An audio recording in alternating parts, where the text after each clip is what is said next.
the co-producers of the Big Unlock What Next. It's a pleasure to have Johns Hopkins University School of Education Center for Technology and Education as our exclusive sponsor, and special thanks to my co-producer, Tame, especially Yasenko, Fritz, and the entire team, without whom this wouldn't be happening. So with that in mind, it's an honor to introduce Dr. Linda Carling, who is Associate Research Scientist and Senior Program Director for Learning, Engagement, and Design at the Johns Hopkins University School of Education Center for Technology and Education.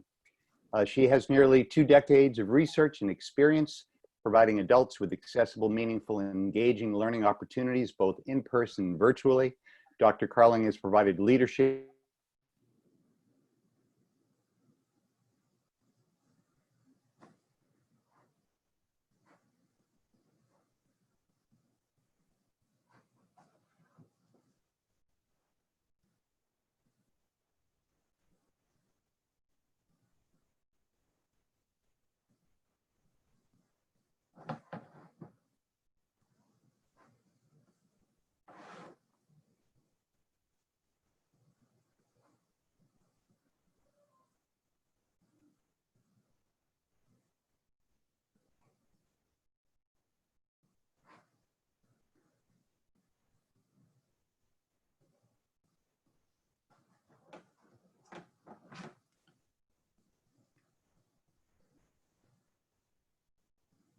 is Dr. Linda Carling. Hello, everyone. I froze for a moment there, but seem to be working fine now. Thank you so much, Jim and all the team, for having me here today. It's nice to meet everybody. I'm very happy to be the first speaker at this event, and this is a really incredible opportunity to bring together so many incredible and innovative problem solvers. I think the world is ready for you. Let's start with a video here.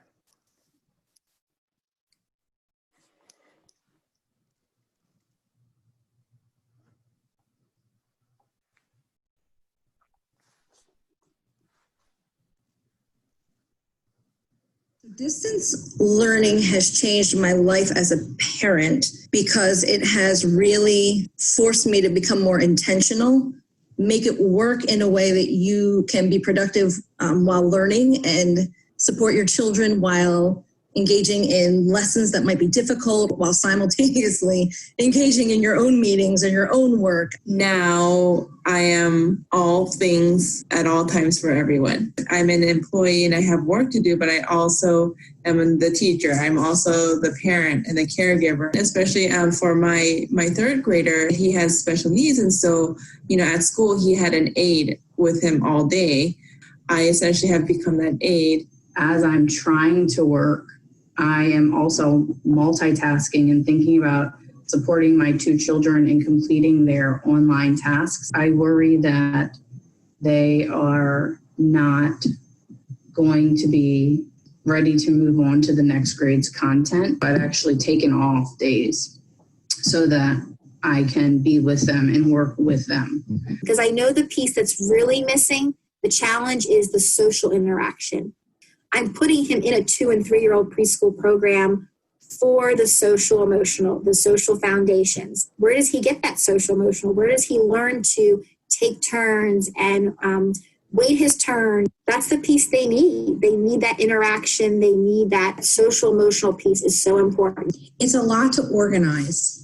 It's a lot to figure out what's due, when it's due, how it's due, because there's different ways to turn things in, and how to get it done within the context of the day, of the week, when my husband and I are working 40 hours a week.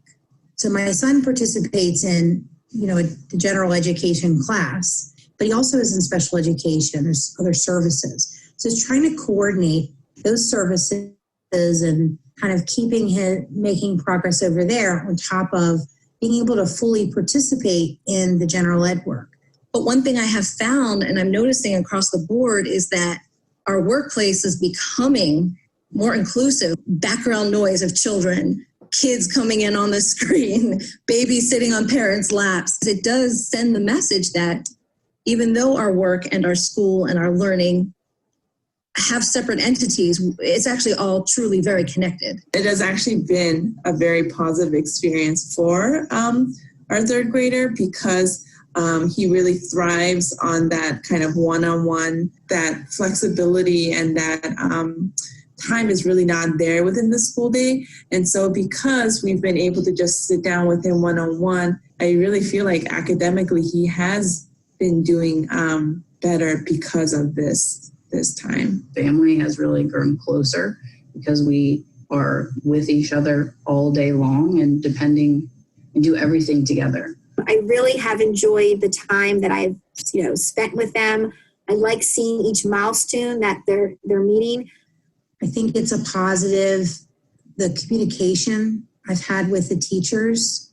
I pop in after class meetings, I kind of peek my head in the video and say, how's it going? And ask questions. So it's just a lot more communication with teachers than we've ever had before. The advice that I would give to other parents, especially working parents, is to be present in the minute.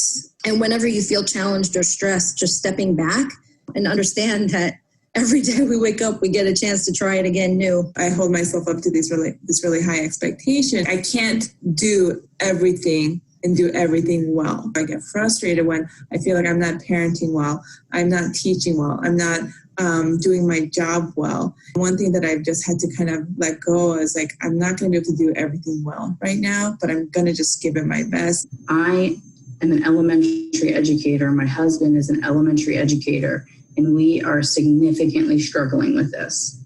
My advice for families is not to be too hard on yourself. You just have to do the best that you can every day. It's reassuring when I talk to other parents who we're all in the same boat. We're all having the same struggles. I know what I have to do, and if it falls into the weekend, if school days become more Saturday and Sunday because that's better for our schedule, that's perfectly fine. Build in breaks. Make it fun for them.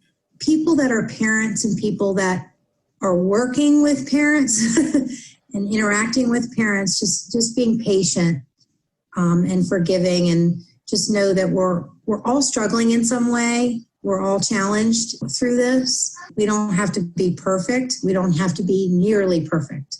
We have to do the best that we can, and we have to take care of ourselves.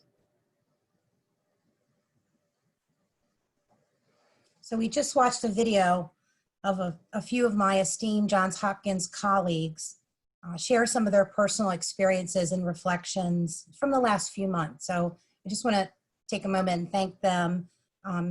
You met Andrea Schambacher, Dr. Jennifer Dale, Dr. Sunny Kim, and Kristen Thompson. So thank you all for that. And I think it's important to start with kind of the personal piece in all of this because of how the COVID pandemic has affected all of us so much. My life today is different from my life before March 13th, 2020. Before March 13th, I was a mom. I was working full-time in an office. My two children were in school and were in childcare after school. My daughter Charlotte was enjoying preschool, and my son Jonathan was in his third quarter of second grade in elementary school. My daughter Charlotte is very social and bright. She's a typically developing little girl, while my son, who's also very social and bright, is an autistic boy. He's struggled in the classroom with sensory issues, with attention, with anxiety with school. And since the abrupt ending of school and the transition to distance learning, our family's transition to staying at home, all that's changed. There's really been a lot of challenges. It's been very challenging personally, managing my workload and productivity while managing, the schedules for the children. I have no childcare, keeping my children occupied during the day while struggling, to limit their screen time. We don't want them to have too much screen time, managing that schoolwork. And I've seen some changes in my children. My son, I worry about him regressing in his skills. And I see my daughter, who's little, struggling to manage her emotions and her own kind of behavior as, routines have changed and things have changed. There's been some good things in this situation as well. You know, I've been with my children all day, every day for months. And, you know, because my son is home and he's learning at home, the anxiety is down. He's not having his, you know, sensory overload being in school. He's learning from a place where he's most comfortable. And it's really interesting because I can see, you know, up front, I can see closely where his strengths are, really, you know, where his gaps and needs are as well. See, I can see it really firsthand.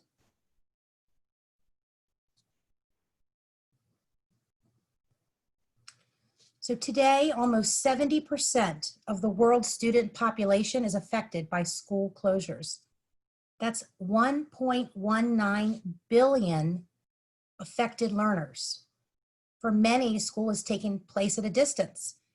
This may include, you know, paper packets of work sent home, you know, online classes, live classes, pre-recorded lessons that children have to go in, or students have to go in and work through. Teachers see their classes stopped in time. I asked some educators I know, I asked them to share with me some pictures they recently took. Teachers in many areas were able to go back into their classroom and see, just get a few personal items and things, and they took pictures of their classroom, and you see it stopped in time in March. And it's really sad when you see this note here. One teacher found on her desk, "I will miss math, see you in 2 weeks," as we were told we would be out for 2 weeks. So teachers are grieving. They feel the loss, and you can kind of see that here. They miss their students. You know, they miss the connection. They miss the promise of the adventures, the events, and the learning. But this move to distance learning, you know, problems that existed before this COVID pandemic are exacerbated. And one of the biggest is inequity. So I want to stop here because a lot of things have happened since I kind of initially put my talking points together for this presentation, and I want to address just kind of something related to equity before I move forward. And this is something you're seeing, you know, I know we have people from all over the world here. This is something that's really come out in the United States news. A little over a week ago, we learned about and watched on video the death of Mr. George Floyd, who was an unarmed Black man killed by a police officer. This is one of, you know, many examples that continues to happen, and people are feeling frustrated, they're feeling angry, they're feeling desperation. And, you know, we also, you know, as we talk about COVID and the pandemic, you know, it's worth saying that our Black communities have a disproportionate burden of COVID-19. And as I talk about educational equity, and which is the, you know, what I'm discussing in my my session today, please keep in mind that there is a deep connection between systemic racism that exists and the lack of equity in education.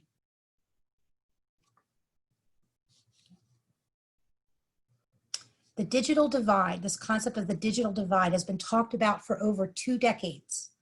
It's a phrase from mid-1990s, that refers to the gap between demographics or regions that have access to technology, such as internet or devices, and those that do not. Johns Hopkins University, our home base, is in Baltimore, Maryland, and more than half of the city's students were initially unable to attend class virtually because they didn't have access to the technology. A survey of superintendents across the state of Maryland stated that as many as 25% of students had not done a single lesson online. And the highest percentages of those students are in the high poverty areas, and that may be due to access to technology. And with 96% of schools closed across the United States for 30% of the school year, the implications of learning loss are significant. Schools or districts, they're rallying to fill the void of school. They're rallying to have a plan for the fall, and how do we reopen safely, and what model will work. We have some students that are in challenging home environments. We have students that have begun to go out to work since they've been home. And worldwide, we're seeing there are some students that may never return to school.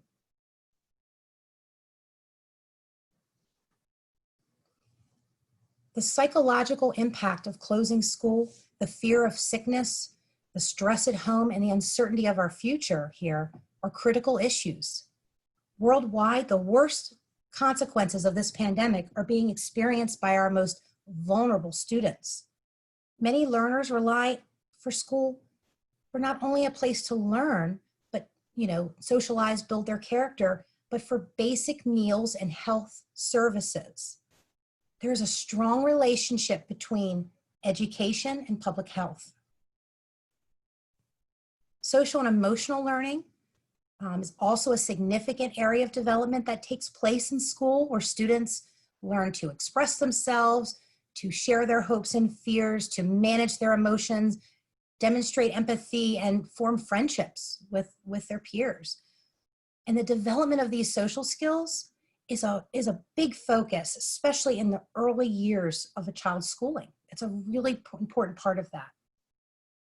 Regardless of age, though, school promotes the health and well-being of a student's whole self.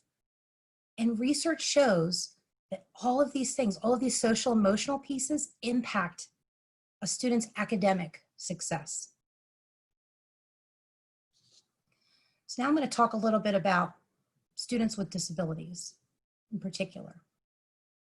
So this is what I have to do to keep up with my son's schedule over the last 2 months. This is what I have to do. Schedules, spreadsheets, so much here. I'd have to do this to keep organized. I'm my son's project manager. So for students with disabilities, there are even more challenges. Special services in public schools by law must be provided as identified in students' individualized education programs, which are called IEPs. And the goal is to meet, students' educational needs. And I want to emphasize the I in IEP, because the I, again, is individualized. For students with disabilities, each IEP is unique because each student is unique. There's a popular saying, I'm very active in the autism community, and there's a popular saying in the autism community that states, if you met one person with autism, then you met one person with autism. When school buildings closed, United States school districts needed to provide special educators and related service providers. So this would be, our speech language pathologists, our occupational therapists, our physical therapists. They needed to be provided with guidance. And directives have been given, to teachers to maintain continuity of services. But teachers have had to really figure out, what do these services look like from a distance? Can they work on some of these student goals remotely? How do you work on these things with technology? How do you support a student who cannot or will not participate in an online meeting, refuses or is not able to participate in an online meeting? And how do you measure a student's progress? How do you collect data when they're not with you? So there's not a one size fits all approach, but these are all avenues of things where we need some help. For students with disabilities, the hope that during this time when we're away from the school building, that they'll at least maintain their skills, though ideally they'll still increase their skills. In this environment, we really run a risk of these students losing their skills. And as a parent of a child with a disability and as an educator, I can tell you that these skills were hard gained. There are skills that we've worked on for a year or more. Just some examples. My son struggles with attention and focus in a group setting. It's been a real challenge for the last 2 years in school. They've higher demands each year for our kids. And he is in a general education classroom, but has an aide. And we've worked with the aide to find strategies that work for him to be able to really participate in this group setting. And we found a strategy, and we, kind of working with this the teacher and the aide to implement this strategy, and it's starting to work. but now we're not in the setting anymore. We can't use this. So where do we begin when we come back? You know, how do we start reteaching that, or where is our starting point after that? Also, social skills is a concern of mine. You know, in order for my son to improve his social skills, he needs access and participation with typical peers. And we don't have that right now. We don't have opportunities for him to interact with typical peers. And I know he misses those interactions, but without them, really, you know, he kind of can slip back into his own private world and interests, the things he's really, really into. Challenges beget opportunity. Let's talk a little bit about this. All kids are now at risk in education in some way. The gap between, you know, the general education population and the special education population will increase without intervention. Many kids are refusing, as I said, to engage remotely. Mental health and physical health are both significant concerns. Social and emotional development is at risk.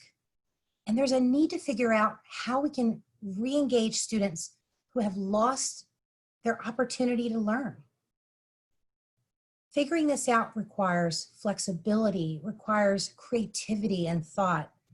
And we know that kids and educators are resilient. This is a terrible situation that we're in. No question. But the silver lining is we can figure it out. We have time right now to figure out what this will look like going forward. We have the opportunity to determine a brand new approach to education. We have a few months. What I've seen is I've seen parents and teachers becoming closer than ever. Parents are really able to see what their children truly can do. We're kind of in a controlled environment now to do that. There is so much research around the benefit of having parent-teacher partnerships, really, really important. I've never talked to teachers more than during this pandemic. I talk to them frequently now. And I'm seeing teachers make changes on the fly. I'm seeing, you know, accommodating things. They're trying very hard. Districts are responding to parent input. I hope, you know, that continues to happen, that schools are being responsive to parents. This is new for everyone. We have to learn as we go. They have to be responsive to kids who need more support. And I've seen the willingness to do that. It's really just the how. And teachers are working hard, and we can see that.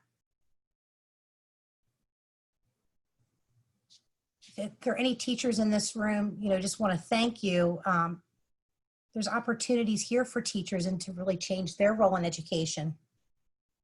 Because teachers have more of a voice. They have more respect and visibility as parents realize what it takes to teach their kids. You know, you see all the memes on social media saying, teachers should make $1 million a year for teaching my kids. It's definitely, you know, true that we're seeing, you know, how grateful we are for the work that they do. We have an opportunity to create paths for teacher leaders. You know, some of the best leaders in education are in the classroom, and teachers have skills and will continue to grow their skills. So let's equip them. Let's give them resources. Let's give them tools and strategies. Let's give them new ways to do what they do best. And the most effective administrators, the most effective policymakers are the ones who are bringing these teacher leaders to the decision-making table. We are swimming in online resources, a lot of technology resources out there. What are we learning? How do we meet students where they are? Assessment is key. Assessment is a key component of all this. And assessing learning with technology and understanding data, it's really an opportunity to better respond to the needs of our student population. Let's learn as much as we can. Let's find out as much as we can about our learners. And let's ask questions, and let's ask them again. For the tech people in this group today, you know, there's a lot of innovative thinking, a lot of innovative work that you all are doing. You know, you bring a lot of value to this discussion. in education, because you can bring this innovation to teaching, to learning, to assessment. You know, and that's for learners young and old, the full continuum of learning. So really, how do we reconfigure the educational system? How do we support the schools in our local communities? And how do we creatively use technology to ensure access to learning, to help children in their social, emotional development outside of school? How do we increase students' health and wellness support? All these things that we're getting in the school building. These students are our future healthcare workers. They're our future business leaders, our future technology innovators, our future entrepreneurs. So, you know, think about your own education. What has shaped you and your experiences and to where you are now? What has been your path from education, you know, all the way through your life that brings you here, prepared to participate in this important discussion, these important discussions today? We're investing in our future as an international society. This is not just an educator's problem. This is a global problem, but it forces us to evolve. You know, historically, the education world is slower to evolve. It really is. But our feet are held to the fire now. You know, this is really a chance to make a change. And we've seen how flexible people can be because of necessity. We have to prioritize. We have the opportunity to be creative, to be innovative, to work smarter, to level the playing field for equitable education, regardless of socioeconomic background, regardless of race, regardless of disability. We have the opportunity to foster inclusivity and create a unified message. We have to listen to the people on the ground, our first responders, our frontline workers, and solicit their input. And we can unify around this. But we need your help. We need your good thinking, because it all intersects. Let's include education in the conversation. And let's do this for our future generation.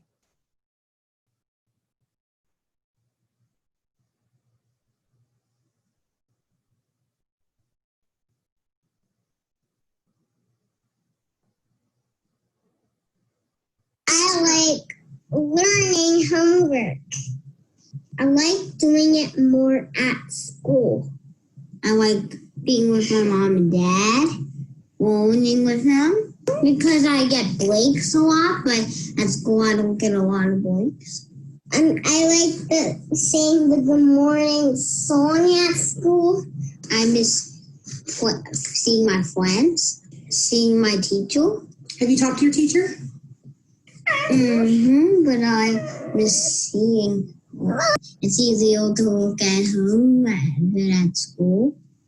For me, I would say it's a lot easier to get stuff done when I'm focusing on other things. I can know that, okay, this is due whatever time today. I can do it anytime. So although you're given the opportunity to work in a better environment and to work at your own pace, it's really difficult not to get caught up in other activities.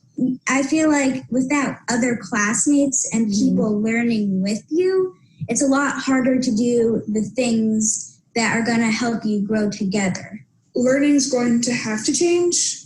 We have to adapt to it. And it's going to be difficult because teachers can't just film themselves and say their lesson plan and then we watch the video, because when we do that, it doesn't really work. It isn't engaging.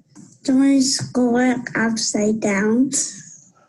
What do you like about doing schoolwork with online? Science. I like science. You don't want to go back to school? No. Why not? Stay home. You want to stay home? So what do you miss about your teachers? Doing work With her? with her. I miss my friends. I miss lunch at school and sitting outside with my friends. I am doing stuff by myself and I couldn't get help. That made me feel frustrated. The thing that I like is that we get a video chat on our friends and a teacher every week. I want to go back to school next year. Why? Because it's more fun. I miss school. School? You miss your friends in school? Well, I like it about learning at home because, like, I don't have to stay there for the whole day because I do a lot of work there, and I will like a break. I like doing school more with my teachers. I'm actually kind of excited to go in first grade because I like doing math a lot. And do you think you're going to learn at home, or you think you're going to actually go to school? I think I'm actually going to go to school.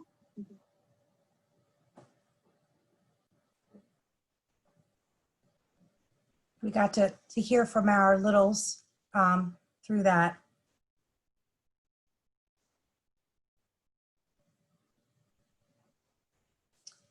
So I'm going to hang on here for a little bit, but I'm going to answer a couple questions if you have any. I encourage you, as you gear up and review the program for today, and you can jump into the coffee chat. My colleague from Johns Hopkins, Dave Peloff, will be kind of facilitating some discussion in there. And that's a good opportunity for you all to kind of meet each other in the room, and as people are coming in, and get to know one another and informally chat and discuss as you kind of start this adventure today. I want to thank you all for your time and attention this morning. I really look forward to an exciting event. Thank you.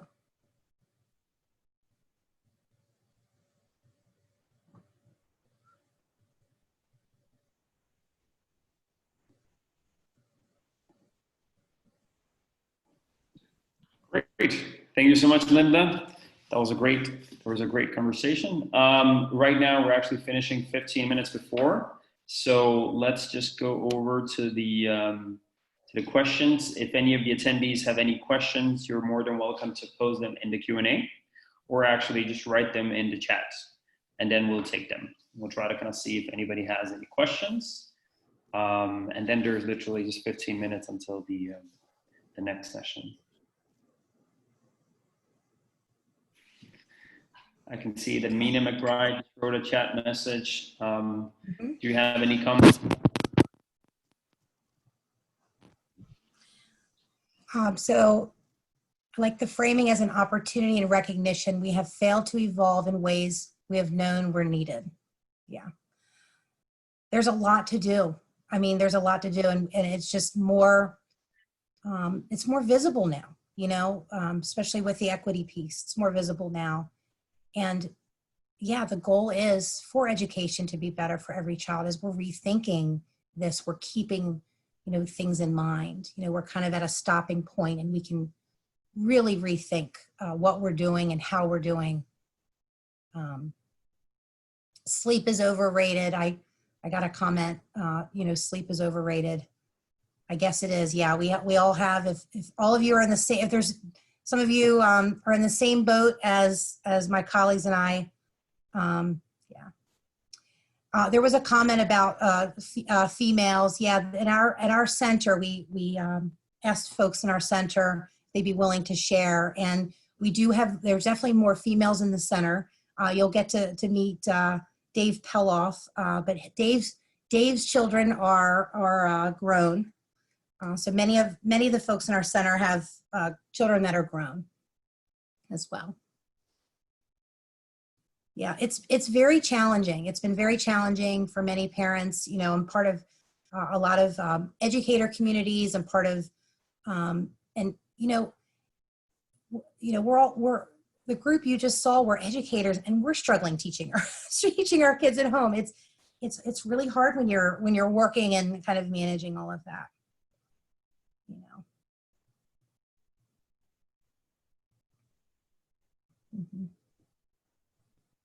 Yeah.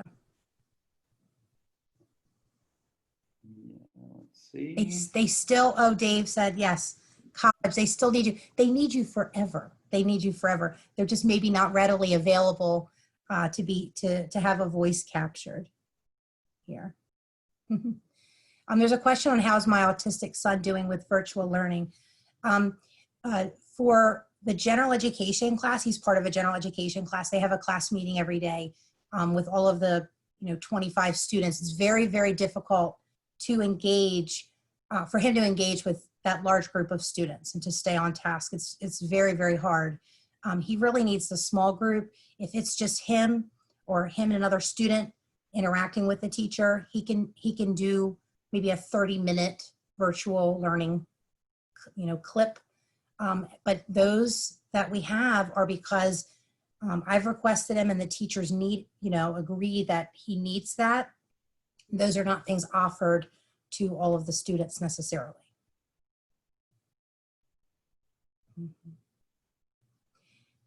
Have the schools provided any parents any guidelines on teaching best practices? No. What I've seen is they do provide kind of, I don't want to, it's hard to use the word canned, but that's what kind of the fear is. It's the lesson that works for everybody, the pre-recorded lesson. So the idea is that a parent could sit with the child, or the child, if the child's independent or older to do that, could actually walk through a set of lessons, watch a video, kind of recorded PowerPoint, things like that. And then there's kind of try it activities and then, an assessment piece. So, there is that. But parents haven't been equipped or trained to provide any type of support beyond that. Thankfully I am an educator, and I have had to modify quite a bit for my son to be able to even have a shot to do those lessons. So I just don't know. I just don't know how parents are dealing with that. If I were to start with one thing to address inequity, what would it be? What would give us the biggest impact given the urgency we are facing? I think you have to meet people where they are. And I think this is a chance to connect with somehow each child and look at each child as an individual and where that child's situation and where that child is and what the needs are. I think getting that information is an important first step rather than, starting there and kind of backing up.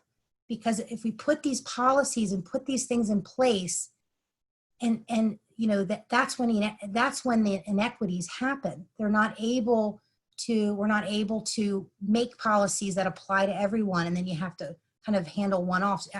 You really got to start with knowing your students and what their needs are, and then kind of building from there. And students in different communities and different families need different things.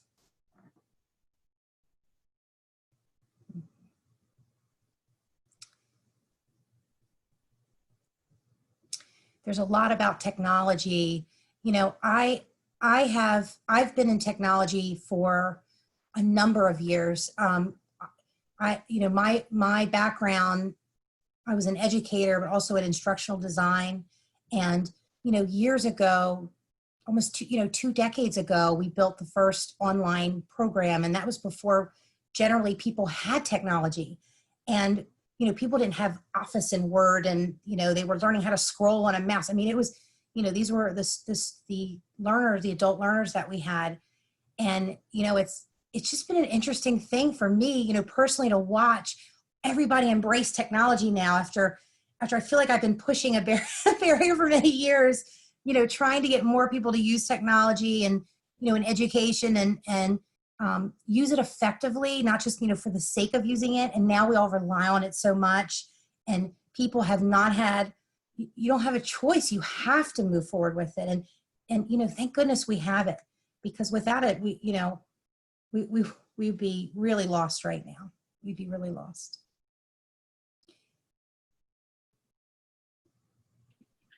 Great. Maybe we can get one more question. Is there any of the latest comments that you think we should just address before we just wrap the session up and go over today?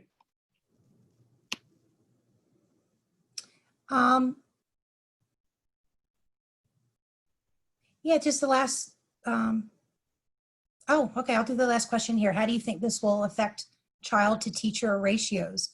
I think we need, I think the public health piece is coming naturally in the forefront of things. You know, I think there's a fear to bring schools back because of, you know, transmitting COVID.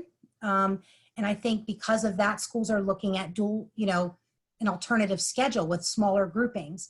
Well, if you have some students online and some students, you know, offline learning, and I think the child to teacher ratios, you know, there's going to be less children per teacher during a school day, during a school class. I think, but the kind of the trade-off is they're not able to work as closely together, if that makes sense. And kind of the more traditional, it's going to be kind of an odd situation. I think we're going to need more teachers. I think we're going to need more trained teachers. There's also a lot of teachers that are over the age of 60. There's teachers that have, you know, there's health concerns. So I think that's going to affect the amount of teachers that we have available for our kids, or that will want to be in the classroom in person with our kids. I think that's a possibility. Hopefully we'll be able to reopen schools safely so students can get the supports and services that they need. All right, well, thank you all. I look forward to the rich discussion today.